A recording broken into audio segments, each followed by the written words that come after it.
Produced on the traditional territories of the Tewa people, the Santa Fe Art Institute welcomes you to Season 2 of the Till Podcast. I'm Courtney Andar. Today, we continue our conversations with the Midtown Engagement Partners, a collaboration of organizations working to ensure community empowerment in the development of the Midtown campus in Santa Fe. You will hear once again from Alma Rivera and Miguel Acosta from EarthCare, Michael Pride from UNM Design and Planning Assistance Center, Chris Jonas from Little Globe, and Tomas Rivera from Chainbreakers. Myself, Netapan, Manzar, and Jamie are pleased to present to you Episode 10, Part 2, titled, We Are Stronger Together.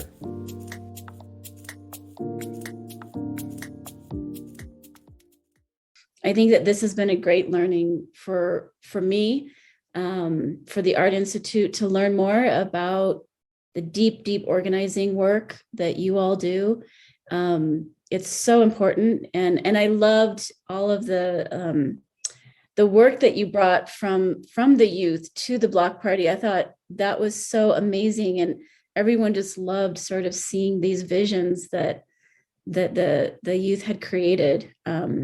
One question I have, it's just kind of, it feels like even though we've been doing this for maybe a year now, that we're just now getting into some places, like you said, Alma, where as a group, we could learn more together. You know, I think that it could be really helpful to sort of, but we never have time. Like, time is like the issue all the time. Like you said, we're meeting so often, but we're doing so much, and there's so much urgency to the work. It would be pretty amazing if we could really think of it as a learning community, as we step into some of the recommendations from the report that are developed, and really understanding how each of our organizations or each of us personally understands some of the definitions and the terms, and where we think we might want to take it from here, even beyond the work we're doing specific to Midtown, if there's like a larger ongoing conversation. I think that, we have to make there's got to be some decisions made, right? There's some decision points. We can keep collaborating around activities and events, and those kinds of things that are feel good kinds of activities, right? And that's not necessarily that difficult to do, as long as there's some funding and support, that kind of thing, right? But I think that would take us down a road that eventually would end up undermining sort of some of the thinking and values that have started to come out of this. So I think if we're serious about transformative change, right, about real substantive change, coalition building is not easy, right? And coalition maintenance is not easy, right? It takes some real commitment and to values and principles and agreement on what those are, right? And then a reinforcement on a regular basis, some discipline in terms of monitoring compliance, basically, right? And also committing to the transformative change at the personal and organizational level and community level that's necessary to create the vision. It's people talk about movement building. It's revolution building, right? It's really, if we're looking for a place where everybody, the kinds of things that we always say at the meetings, right? Where everybody is treated equally, and there's equity and true participation and democracy, et cetera. We're like 1% towards that right now.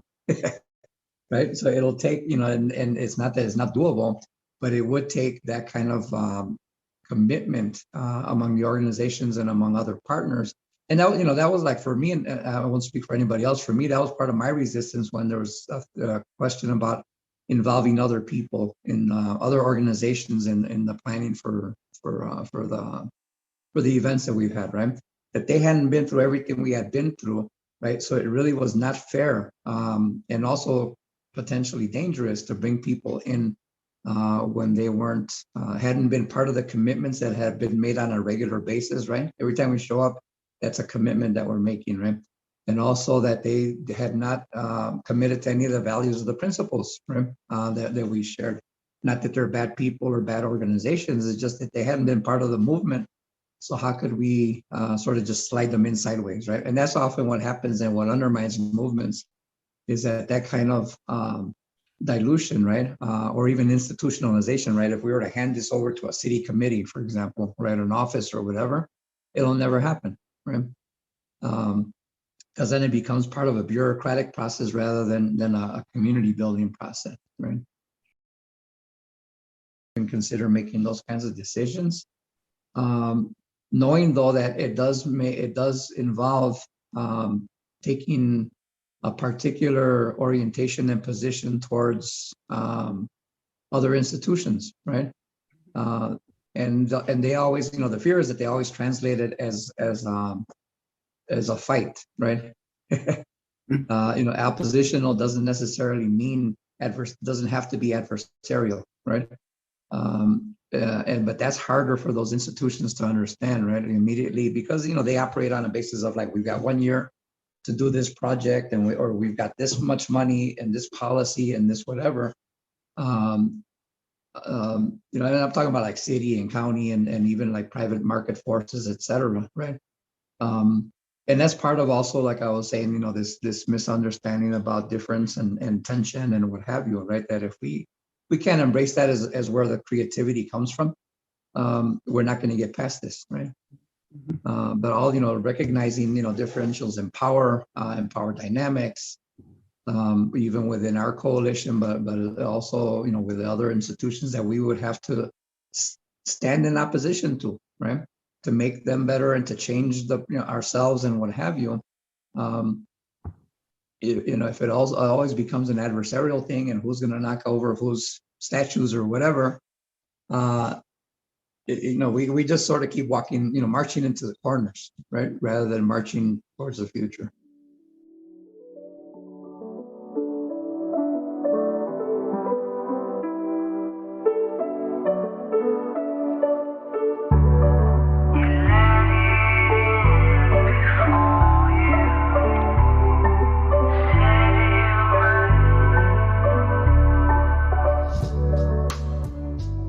Do you really think that this is a unique model? The way that we've come together in consensus decision-making, in, like we always say, like very disparate missions and different constituencies, perhaps. Is this really the first time you've seen this, or are there other models that you had started with in your mind? Right, that's a great question. I'd say this is definitely new ground for me. As you know, Jamie, being an architect, our typical style of community engagement, it's just, I think it was a significant leap or change in method just to sit down with community members, right? And have conversations and really invite them into the design process. This is just, it's unique for me in two ways. One is where the objective is not a design, right? So as a designer, I usually think, well, how can I make this happen on paper or in real life? And then the other way that it's unique is almost starting without a plan and saying, and really reminding myself all the time that we want to support a community-led process and just leveraging our position, our contract, our university resources to try to develop and support that space for this to happen. I know I do have colleagues at UNM who are, have long experience in and scholarship, recognized scholarship in community-based participatory research. So this is my closest dive to it. It's so the way that it's similar is the idea of coming together with community constituents to identify the project, right? What is it that people want to know more about? and how do we go about figuring that out and trying to also identify the role, the skills, the assets that the academic researcher brings to that setting in a community that's not their own. What's interesting about this one is our contract is actually with the city. And some of those situations with my colleagues that do CBPR, their client is usually the community. The funding might come from a grant source or something like that. But so we have multiple clients. And so that has been really rewarding. I think walking in, thinking of myself as a learner, coming in with humility, not being particularly being attached to any particular outcome. And yet every now and then going, oh yeah, we have deliverables to bring to the city. So maybe we should turn this into a report or something. So that's, and I understand now that there are a few cities that are starting to pick up a similar kind of approach. We are part of that early adopter group. I like to think of that. And I think it would be really worth going back and taking a look at those other cases.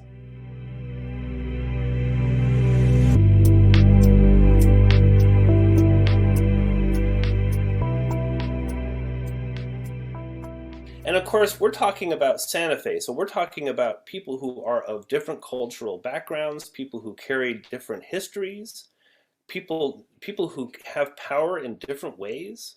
You know, there's such a dynamic in Santa Fe where people who have economic power, for example, don't have all the power because they know that there's other forms of power in this town.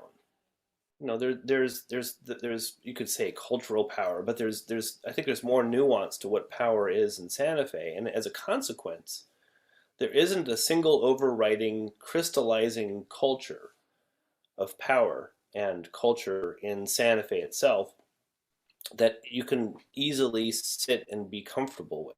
You know, we can within our own little circles, cultural groups, but as soon as you get out on Agua Fria and start driving and you see all the various ways that people even think about traffic, driving and operations, you realize that there is no cultural consensus. And so as a consequence, you know, we are a town that it requires us to be changeable, listenable. You know, there's a flexibility that's a requirement, I think, for me, at least in Santa Fe, being an outsider. What popped in my mind was that other phrase, with great power comes great responsibility. And I'm not assuming we have great power, but it does seem like our collective power is pretty undeniable, pretty evident. And part of what feels really rewarding for me or satisfying is is my feeling that all of the MAPs, the Midtown Engagement Partners, will continue to work together. That there's something that goes beyond the contract and beyond the project. And it might not be everybody every time, but this is now a networked, connected group that when one needs help, another will show up. I observe us developing a culture in the space that we share, that I'm even taking some of that to my classroom, to other settings. And so it has this opportunity to grow. And I'm really curious to watch how this unfolds. There is this big network of people who will all be advocating for pretty much the same things, because we came together, we asked these questions we developed the questions together, but then we asked them in different ways and in different settings with different people. And then we came and brought the answers back and thinking about what is the story that this tells? How does this show up into what's the community benefits we want to see? What are the goals on behalf of the community that get articulated and written or spoken, and then becomes kind of the mantle for everyone to carry? So, you can't kind of go to Jamie and convince Jamie we ought to do ABC and get agreement from Jamie, and then go to Tomas and say, how about XYZ? Yeah, that sounds great to me. Well, how about ABC? Well, I don't know anything about that, right? So, it's that kind of making deals in the back room with people that will go for it, and then finding ways to marginalize the voices that are against it.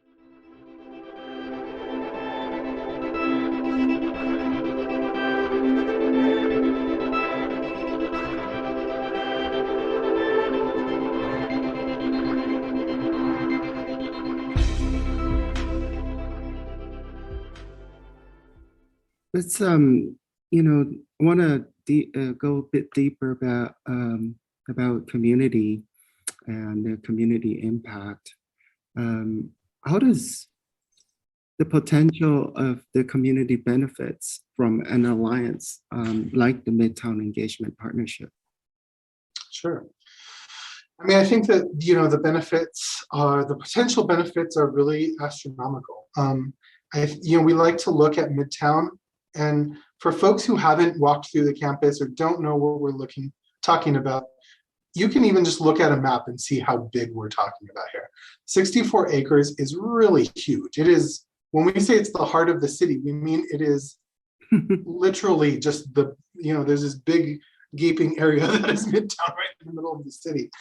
So the possibilities are not endless, but they are certainly so big that it's hard to even imagine what it could be like if it was directed by the people living and being affected by it. And I think that's one of the strengths of the work that we're doing here. And really, this is unique to Santa Fe, and it's also unique to the country in a lot of ways. Having the community really lead this process and saying, this is what we need, this is what we want, and this is how we can dream together. We don't usually get a lot of opportunity to do that, especially around development, and particularly on projects like this. This is not blighted area. This is prime real estate in the middle of the city. So people dream big, and I just like to offer one story about how that progression looked like in one of our community meetings early on. Is we started talking about, of course, things that are important to people, housing that's truly affordable for low-income people, making sure that we protect against displacement and community control so that we can guard against that. But then the dreams started coming, right? That's sort of the wonky thing, right? And people started talking about parks and community gardens and growing our own food. And I loved the conversation, the way that it happened. And this is why I believe in community work and community organizing so much. It started with talking about community gardens. And then someone said, well, with that much acreage, we can talk about community farms. And then someone said, we can start teaching people to grow our own food, not just for like, oh, cute, we have a little meal. I'm like, we could open our own food co-op. And then it grew from there, and it just kept getting bigger and bigger. And I think that level of dreaming and bringing that to reality is what the possibilities we are faced with here in Midtown. I guess I'll just offer, I think I've shared this in at least one of our community collaborative meetings, and that is the importance of blessing the land. So I talked about like the importance of like reclaiming our land, our culture, our traditions, our language. And I think that's also important in terms of stewardship and honoring Mother Earth. So whether it's the powwow ground that is, being spoken about, or, existing structures there that are there, looking at a traditional blessing to release, that previous energy and look at like starting anew. I feel like that's important work that we're all called to in our own way in life. And I feel like where I am in my life, in my journey as a mother, as an activist, as a survivor, it's just that continuous healing. And ceremony is so much a part of that. So I just hope that that could be, you know, I wouldn't necessarily call it a block party, but I would hope that that could be the next invitation for this collective community gathering in terms of offering intention, offering blessing, and yeah, honoring Mother Earth and all that is to come for our community, not just in this space, but in so many other spaces. So thank you. Thank you, Alma. And thank you to all of our listeners and supporters out there. And a special thank you to our wonderful Midtown engagement partners. I'm Courtney Andar. Be sure to visit our website, sfai.org, where we've just recently announced the open call for the 2023 thematic residency, Changing Climate. Applications are due in April. That's sfai.org.